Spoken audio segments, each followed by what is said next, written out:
Hello, I'm Julia Harrington. I'm the headmistress of Queen Anne School, which is in Caversham, which is in Reading. So Reading is a pretty central location in the UK. So we're close to London, we're close to Heathrow, and we're able to do all sorts of different things because we are able to enjoy our location as well as all the educational opportunities that we have. Now, the reason that I'm talking to you today is to tell you a little bit about Braincando, which is an idea that I had about 5, 6, 7 years ago now, which came to me because I met some neuroscientists and psychologists and realised that so much of what we do in education depends on what happens in our brains. It's obvious, isn't it? But it's something which in many ways we often don't think about when it comes to education. And one of the reasons it's now particularly significant is that we can see the activity within our brains through all of the new technology that's available. So I started to become very interested in what actually happens in your brain when you start to try to remember something. What's happening in your brain when you're trying to recall facts and information? What's happening when you feel sad? What's happening when you feel angry? How are you able to moderate and mediate those feelings? And why is it important? So we as a school started to work with psychologists and neuroscientists, particularly those at certain universities, Goldsmiths University in London, Reading University and Oxford University, and we started to do some research projects with them. And we took those results and fed them back into our classroom practice. And that's grown over the last few years into a wide variety of different projects, which have included sleep, why it's important that we have fantastic sleep, what happens when we feel grateful, what happens when we're trying to remember things, what happens when we're in an exam, all sorts of different projects where we are trying to help our teachers, our students and their parents to understand where and how learning takes place, where and how feelings of satisfaction and well-being can happen, what happens when it goes wrong, and what we can do to mediate that process.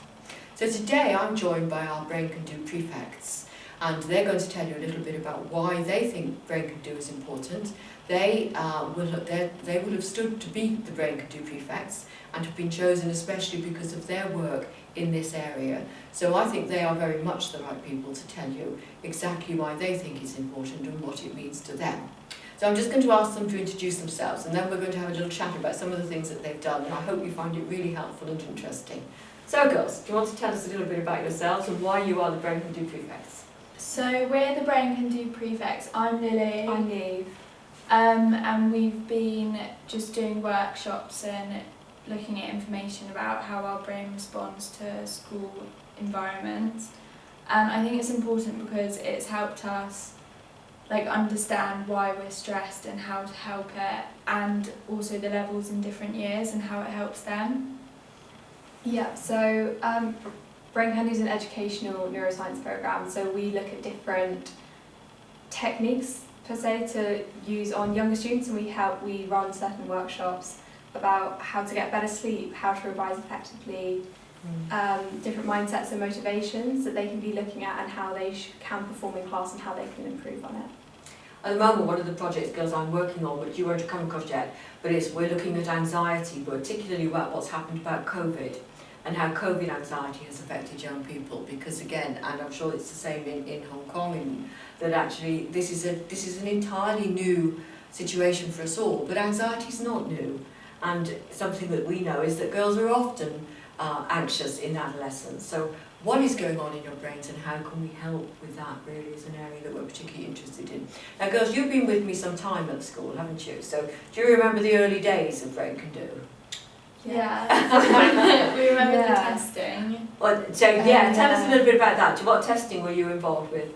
So it was more like questionnaires. That's right, there was the very first project with Reading, wasn't it? Yes. Yes, and I think it was about self-affirmation actually, and there were 3 different groups, and I don't know whether you did the self-affirmation one, but what that research found was that actually using self-affirmation, so before you're going into a test of cognitive performance, if you affirmed that you were good at it, the girls who were 15, and you wouldn't have been the 15-year-olds then at the time, actually got better results. So that was where it all started. So did you think I was a bit crazy when we started with Braincando, or did you think it was just one of those things that was going to just run its course and I'd forget all about it?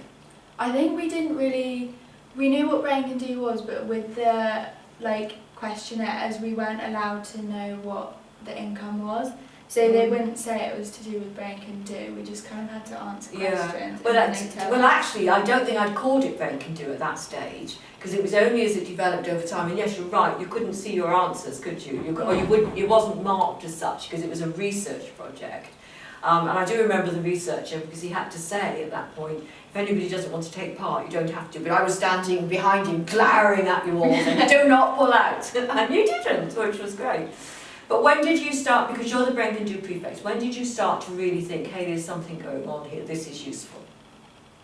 I think with the Reading Uni research on the brain cells. And when Goldsmiths got involved, and they started coming to the school, and then there was a PhD student who came, and she ran some studies, and she talked to us about it, and she later became our teacher. Yeah. Oh, yes, she did. Yes, she did. Laura, yes, so she's a she good told teacher. us a lot more about it, and then with psychology A-level we both got a lot more interested in it, I think.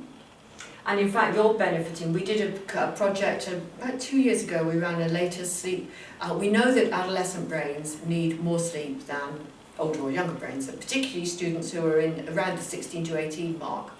So we did a sleep hygiene course, and we also had a later start time for the girls who would have been here 2 years ago. So, and that worked. So we ran another study. So now you have a flexible start time in the sixth form, don't you? Which means that you can get up at the old time, or you can take an extra, I don't know how long it is, about 45 minutes, where you can sleep for longer. Are you feeling the benefit of that, girls? I think so. For me, the bus times haven't changed, but when I come into school, I'm not right into lessons. Because Lily's a day student, so you come on the bus. Yeah, so I can sit in the desk areas and just relax, and then by the time I'm in my lesson, I'm actually awake and aware. Yeah, you're better. Yeah, you feel better. Yes, and I think that's important. What about you, Neve? Have you noticed the difference? I'm a little bit different. So I walk to school. So I get quite shocked when I walk out in the morning because it's cold and I'm just a bit like, oh, okay. So it's quite nice to just sit and relax, chat with friends for quite a while. And then I also board sometimes. Yeah. So that's really nice to have lying in the morning, to take a bit of a chill, have a shower, and then come down and slowly get ready for the day. I like it, yeah. What about some of the memory techniques that you've been taught? And you've taught other students, really, which is there anything that works particularly well for you? And can you explain what you think is going on in your brain when it's happening? So we did, we looked at learning types, and I think it's kind of helped me understand that I'm more visual. So with my revision, I'll try to use colours or pictures, so then when I'm in tests I can picture the colours, which will then help me remember the information. And what's going on, is the hard question, what's going on in your brain, do you think, when that's happening? I don't know. Neve, any clues? I'm trying to think what we did last year in psychology. So the memory pathways, long-term memory and retrieval. That's it, and actually having that colour code is far more effective than trying to remember a word, isn't it?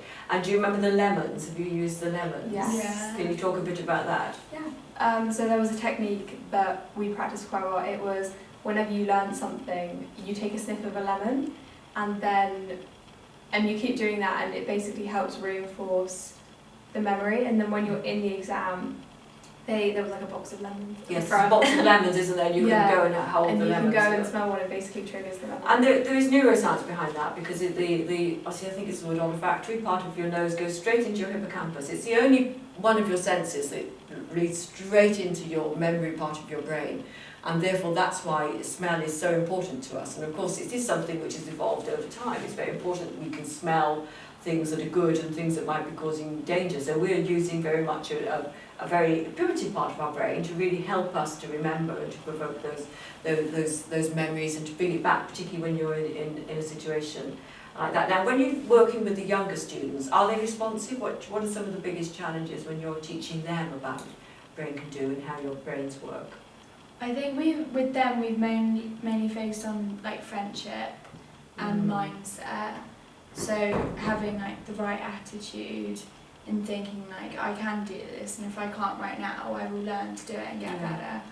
And just with friendships, learning that if you're drifting from friends, that's natural and things happen, and it's all part of growing up, and just understanding that it will be okay no matter what situation you're in. And that's a big thing, isn't it, when you're in your adolescence, And I don't know whether, again, you studied this at all, but we know that when things don't go well in adolescence, sometimes because moving parts break and your brain is changing in adolescence. We used to think that the brain wasn't really going through very much during adolescence. We now know that there are massive changes in brain structure and development during adolescence, and that's why a lot of mental health issues can arise in adolescence. So the work that the girls are helping us to do with the younger students is really critical to keep them strong and healthy going forward, and to understand what's happening when things aren't quite as they might want them to be, and how they can make sure that they can put things in place so that they can feel better, and also treat others much more positively. So girls, summing up then, what do you think Brain Can Do means for you? Is it something you will hold on to for the rest of your lives? Yeah, I feel like it's really important because we feel like we've both taught people how to understand Brain Can Do and how it can help them. Yeah, and I feel like it's given us quite a big, not big, like a deeper look into psychology, because we both applied for it at university. Yes, I heard you're both going to apply for it. Which universities are you applying to, girls? So I've done Cardiff, Nottingham, God, I can't even remember. What's your first choice? What's your Cardiff. Cardiff's your first choice. Lovely, lovely place. What about you, Dee? I went for 2 different courses at Nottingham, Okay. Liverpool, Birmingham and Brighton. Okay. So what are the 2 different courses at Nottingham? One's just normal psychology, and then one is psychology with cognitive neuroscience, which is the one I want to get into. Yeah, that does sound fascinating, yeah. So, very proud of you both, girls. Thank you so much for all you're doing within the school. Thank you for being with me today. And I hope that you've learned a little bit about Brain Can Do and Queen Anne School. As I said, we are a boarding and day school. We are in Berkshire, 450 girls, and we are a school where there's lots going on, both academically, but also with music, drama, sport, art, performing and creative arts, because again, one of the key things about Brain Can Do is that we believe that creativity is really important to be a fulfilled and happy person. We're actually sitting in the one of the Brain Can Do. This building was built very much in line with the Brain Can Do philosophy. It's actually decorated as like New York Central Park, and this is a very relaxing spot, isn't it? Yeah. So you might think we're in New York, but we're not. We're in Caversham in Berkshire, but we are very much able to enjoy the creativity of all that we do as a school in so many different ways. So I hope that you will come and visit us one day, and we will see you in Caversham at some point in the future.